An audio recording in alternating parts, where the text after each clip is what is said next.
It's certainly true when you say that it's... I feel that we're carrying on with the true psychic TV thing, and whereas they're not now, because it was always a very equal thing up until around 1984, where Genesis took it on himself to become this sort of guru figure, which we couldn't stand that at all. We didn't want to be part of a group which had that sort of image at all. It was changing, and so we left after the World Detour, having played live in New York.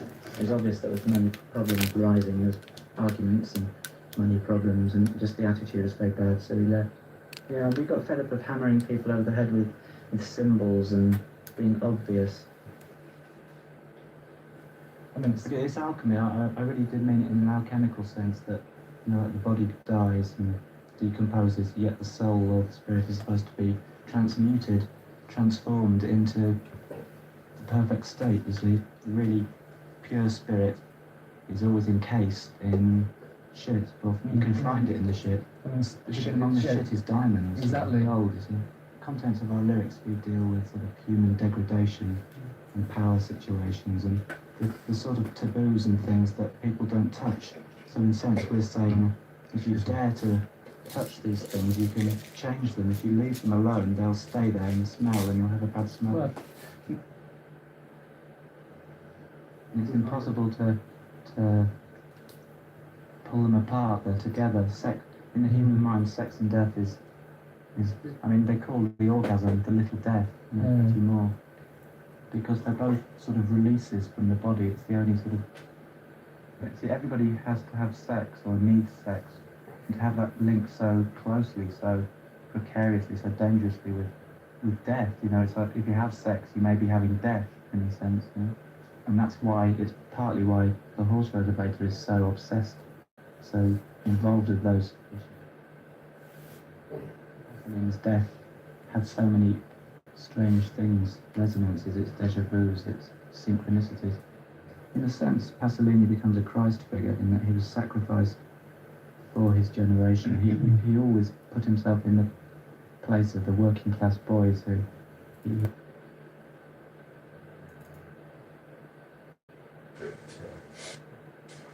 Anyway, I've done stuff with them in the past, and that was great. Great performance space with speakers on the floor and a very good laser. Oh, that was a rave as well? Yeah. Oh, okay. And I saw HDTV for the first time. I've never seen it. Pretty impressive. Have you seen it? We saw a demonstration once, yeah. Yeah. And that was impressive because it had been filmed for HD. Yeah, so there was smoke and then there was sort of...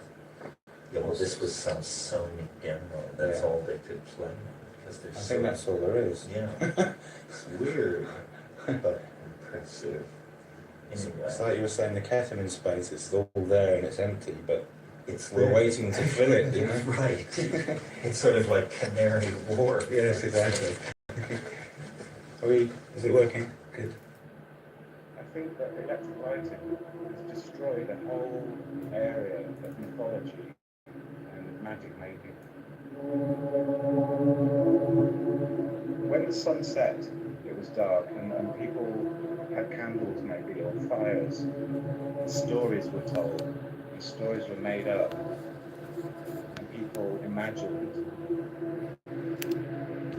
Now they don't. It's a terrible schism, a break, a fracture, it's destruction. This whole area of human imagining, belief, creating. Some people at least understand that to sit by a fire, just by firelight, with a few friends talking until 2 o'clock in the morning, this is where the creation of mythology and the deeper things are allowed to emerge.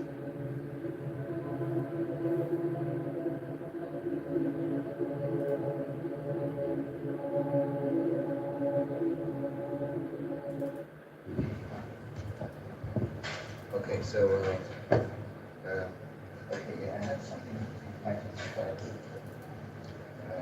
not yet. Yes, first, can you tell us a little bit about how the whole family of Robin Griswold, Psychic TV, even Chris and Cosey, how did it start? I was in a collective that was called Coombe Transmissions with Genesis Peerage and Cozy Fanny Tutti, and we were doing performance art in galleries and Wasn't Chris in it too? no, and traveling around doing performances, conceptual art performances in different places. And we were becoming very frustrated that the fine art world was very narrow, and it was only addressing certain kind of people that went to art galleries and not to young people generally, and not to the public at large. And so we decided to start making art pieces that were in the form of music, and to take some of the styles and some of the genres of rock, but to make sounds that were totally unlike that, and sounds that interested us in a subconscious way rather than in a musical way. None of us could play instruments. This was about a year before the beginning of punk, and we started really the notion that it was possible to be successful musically without knowing how to play your instruments. It's just that we never tried, whereas the punk groups tried to play three chords and tried to ape the conventions of the Ramones and people like that. And so it seemed to us that we started at the same time, but what we were doing was pure. What they were doing was tainted and was retrogressive. Retrogressive, exactly. Just dressed in new clothes. But, and we called our label Industrial Records. And consequence of that was really to start the industrial genre altogether, which was music that supposedly related to the urban landscape and used sounds from the sounds of industry and the sounds of machines and the sounds in the same way that the futurists I guess had done in the 20s and 30s, but for a new audience.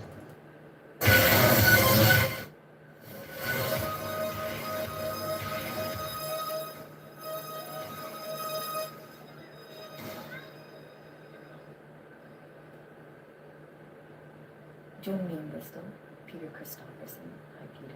Hey, hi. Thanks for inviting me to come. Thank you for coming. Now, where's John right now? He's on his way to a little town called Cockermouth, which is in the north of England. It's in Cumbria.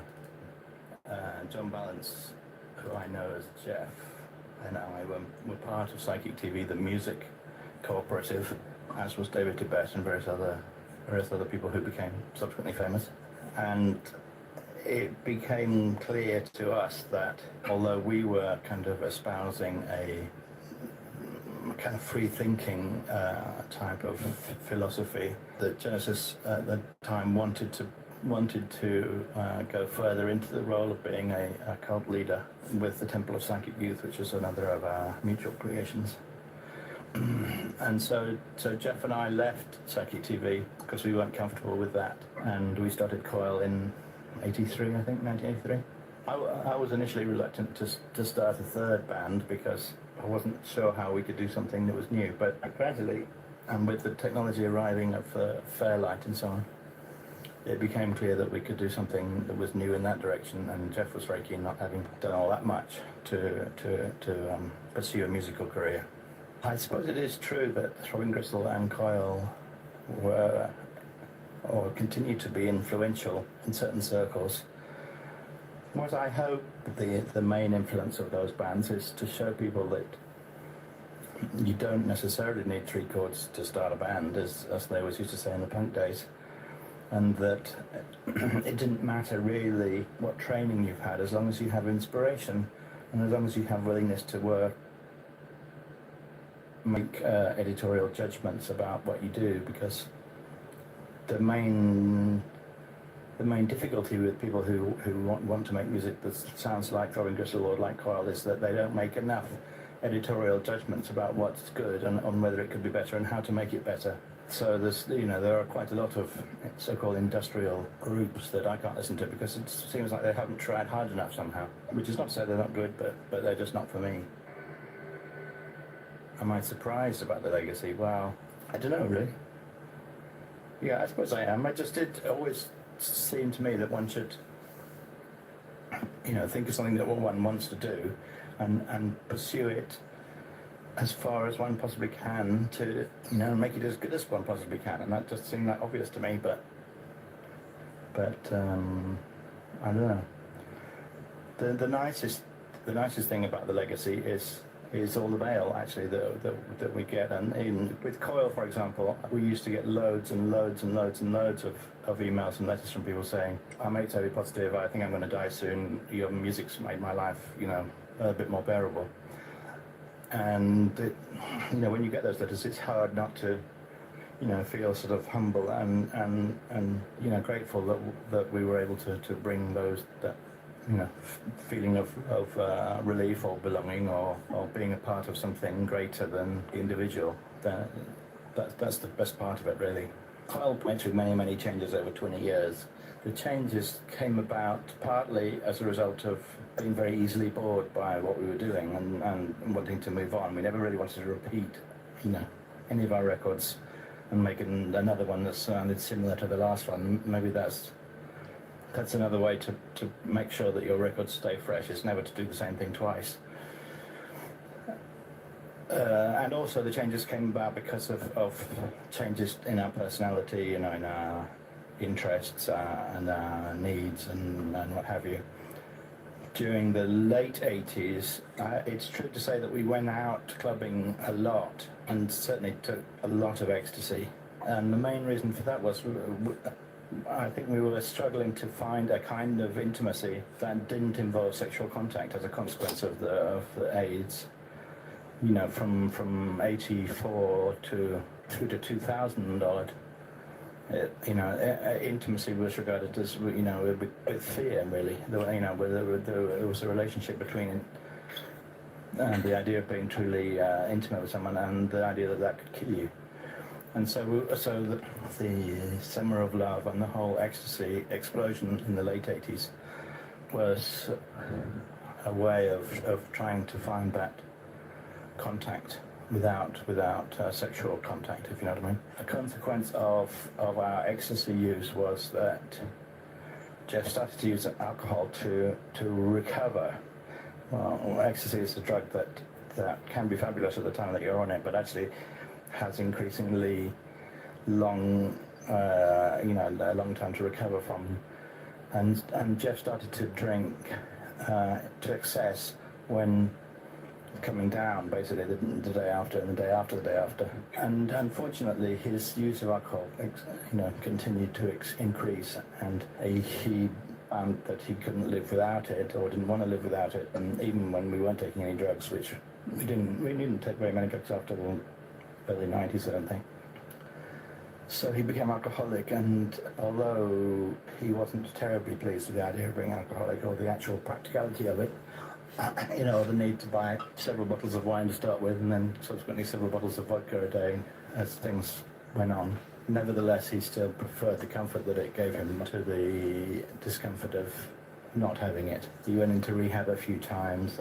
The first time that was relatively successful. He stayed off for about 6 months. He had also implants and stuff to discourage him from drinking. Excuse me. But without success, and so from the beginning of the 21st century onwards, when we started to tour, it was kind of a constant struggle between the dominance of the booze or the dominance of his willpower to perform relatively straight and to perform well. I became kind of not only the sort of leader of the band, but also the nanny, who had to look after him when he was drunk and stuff, which was quite boring. This came to a sort of a head, really, in around 82, 83, I think. We went to have sushi, and he announced that we were split up. We were no longer a couple, which was in some way a relief for me, but in other ways, at the same time, nothing changed. He continued to live in the house we shared, and to need to be babysat, and when he was drunk, and to be drunk when he wanted to be drunk, which was most of the time. So, did his death come as a shock? Well, yes, it came as a shock, but it didn't come as a surprise. Obviously, we've been together for a long time, and so it was a big jump to find that, I was alone again, or as it were. But it certainly didn't come as a surprise, because we've been telling him that if he didn't stop drinking, it was going to happen for a long time. He leant out too far in his desire to look into the abyss. And if you do genuinely desire to look into the abyss, then it's more or less inevitable that, if you don't take the proper precautions of hanging on, that you're going to fall.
Into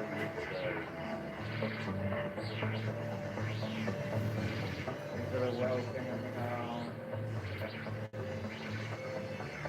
of the amethyst receivers.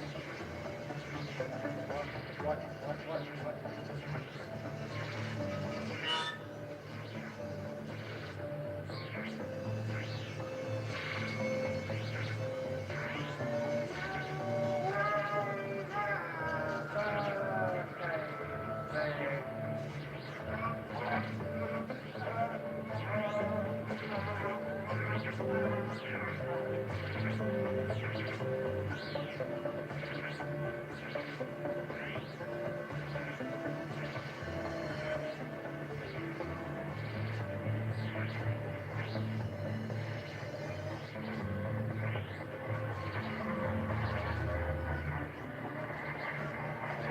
Thanks to the Vultures.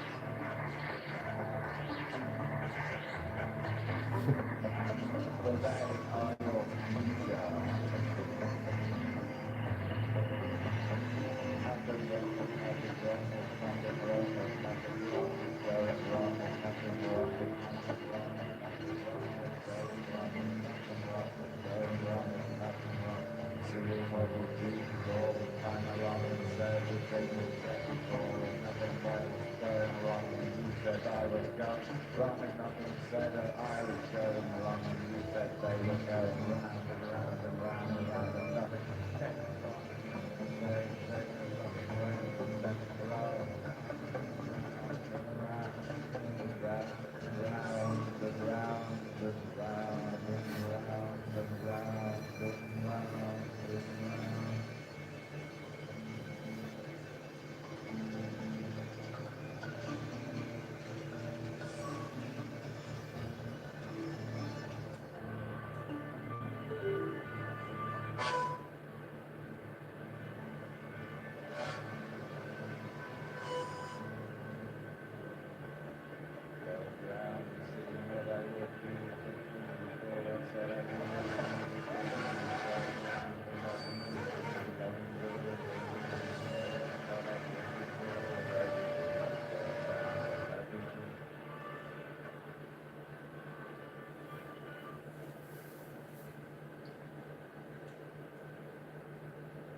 Bibles on their own.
Russell?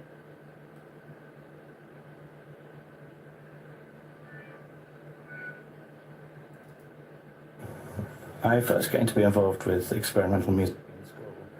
I was at a co-educational boarding school in Yorkshire called Ackworth, and there was one wing which just had a lot of little pianos, a lot of little rooms with pianos where people were supposed to go and practice their scales, whatever, and I actually went and just started to make music with the piano that expressed what I was feeling.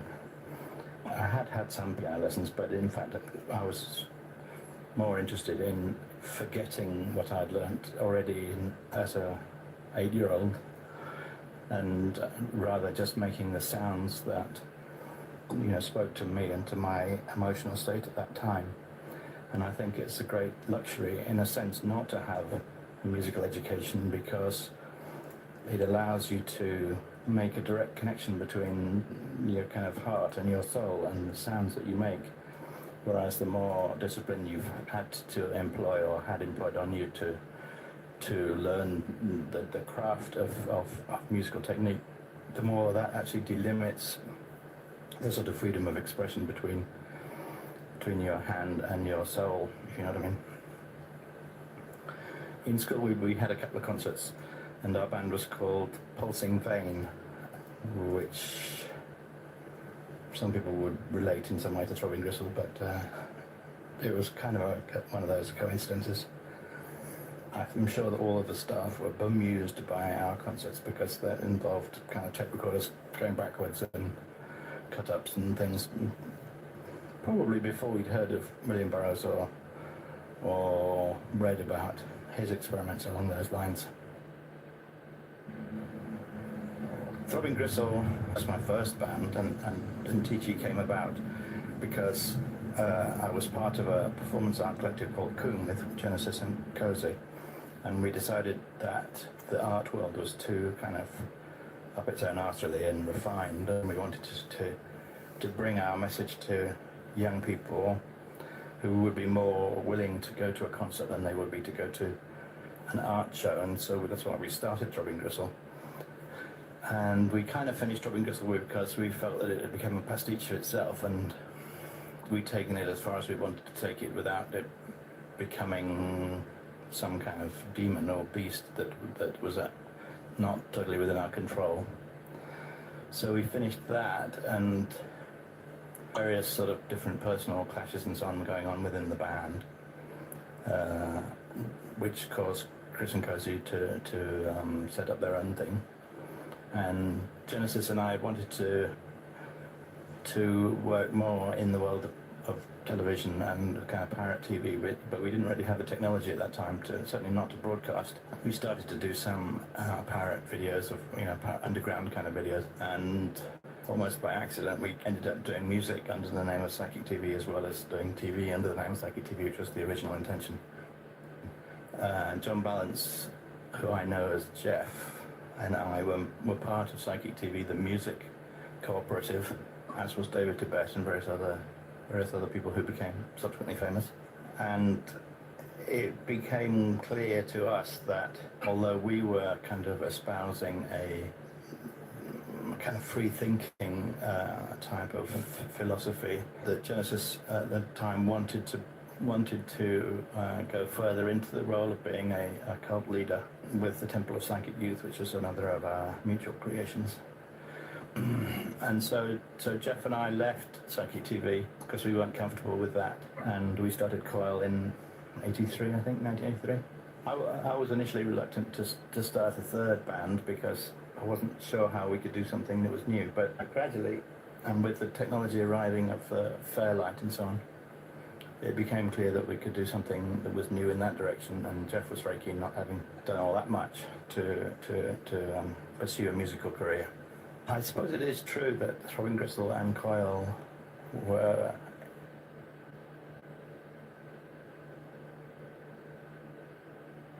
the main influence of those bands is to show people that you don't necessarily need 3 chords to start a band, as they always used to say in the punk days, and that it didn't matter really what training you've had, as long as you have inspiration and as long as you have willingness to work and willingness to make editorial judgments about what you do, because the main difficulty with people who want to make music that sounds like Throbbing Gristle or like Coil is that they don't make enough editorial judgments about what's good and on whether it could be better and how to make it better.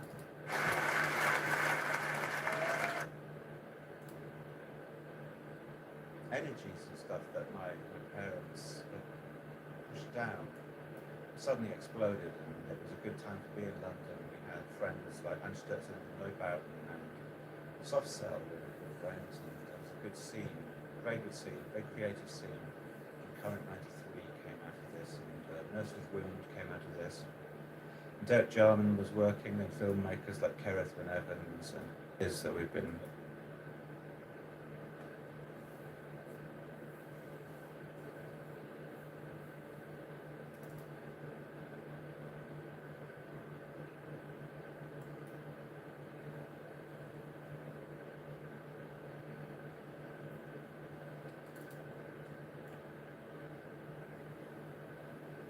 You mean over the 20 years that we've been working?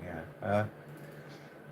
Well, I mean, Coil started out when I was young, and in a city.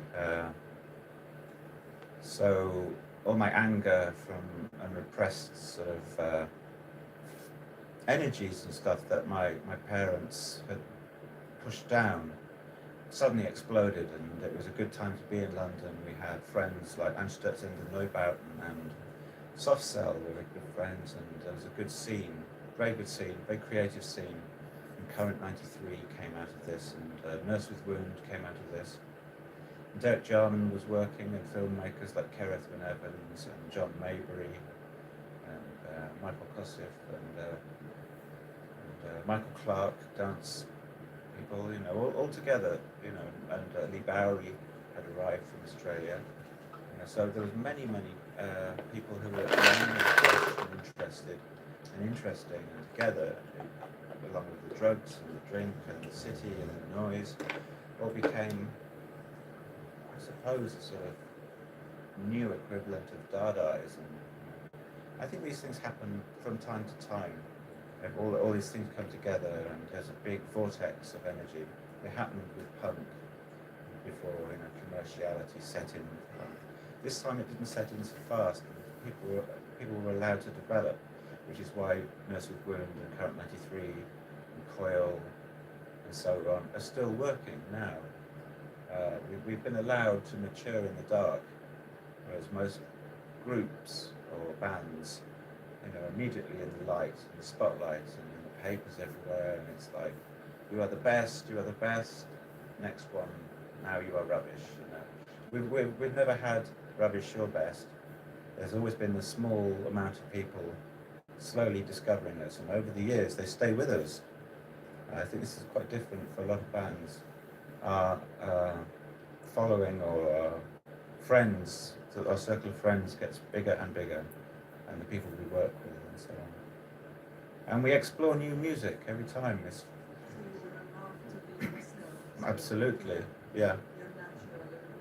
Yeah. Yeah, I mean, we've never, apart from people, I mean, Some Bazaar turned into a complete nightmare, because despite the fact we had no papers signed and no contracts and a promise that we could always walk away, we always assumed this would be walking away with our own material, but they had different ideas. So this is the only problem we've had really in the whole of our career. And it was a huge setback because the money was withheld from us. So, but again, I see it as a good thing, because again, we were kept low in profile and allowed to develop on our own. Somebody else may have, you know, seduced us with money, probably not, but may have done now. So we're very happy to be, you know, doing what we're doing now. It's a great privilege. You know. It's good not to have to support everyone with your, you know, with the work that you do. We support ourselves and our fantasies and our explorations financially, but we don't have any company who is depending on us for survival. And so there is absolutely no pressure. If we want to do a record like Time Machines, which is totally different from anything that was ever done before, including by us, then we can do that, and you know, and people are amazed because it is something that's totally new that would never have been made by a commercial record company.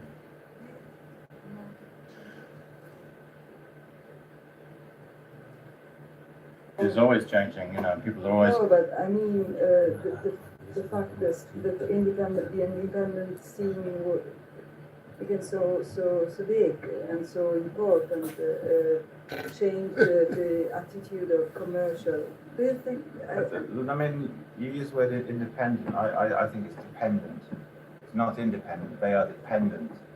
Even bands who say they're independent, like Rage Against the Machine or System of a Down, or anyone who's signed to a major label is dependent on that major label to keep their profile, and they've sold their soul to the devil.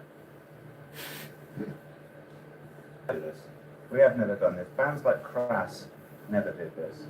They had their day. They finished because they wanted to finish. Then they had said what they wanted to say. We still have a lot to say. This is my life's work. You know, I can't do anything else. I can only do what I do. So it's my life's work, and so I will never sell to anybody else.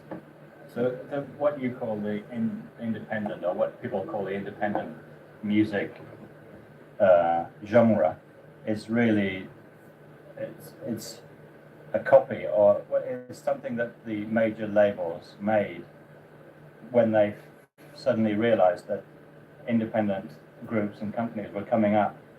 They decided to make a genre of what they did.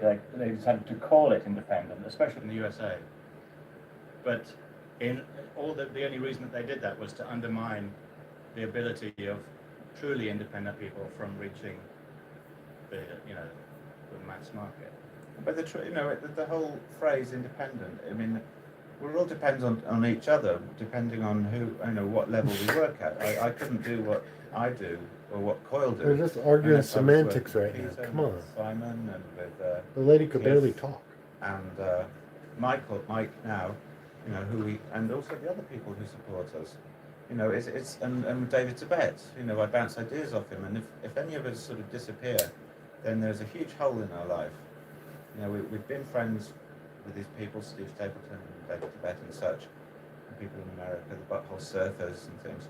And it goes quiet from time to time, but it comes up again. It's because longevity is so important, and as our phrase says, persistence is all.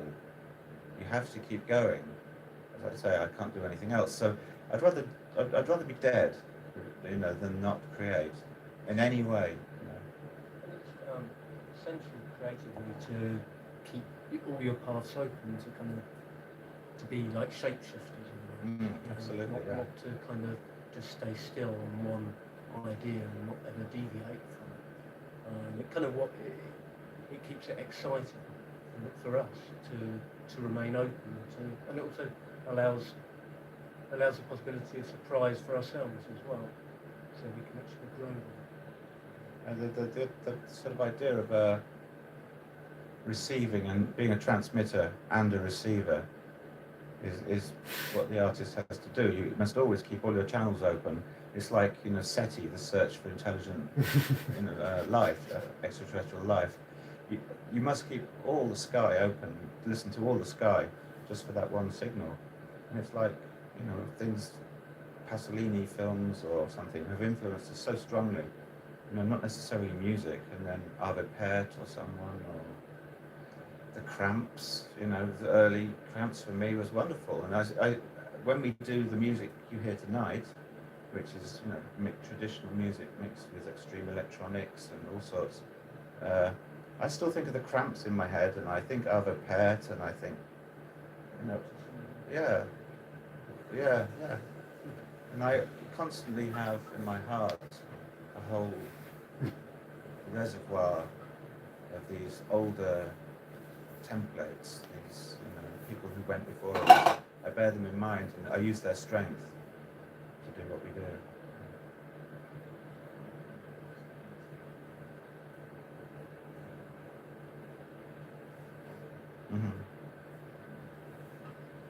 Yeah, I mean, I'd say be careful to him, to cling to life, to continue creating.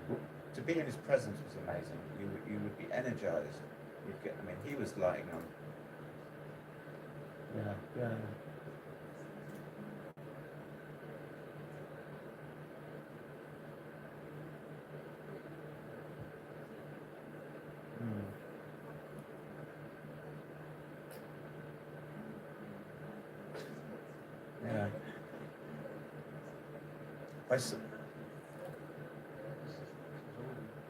Again, it is the persistence is all.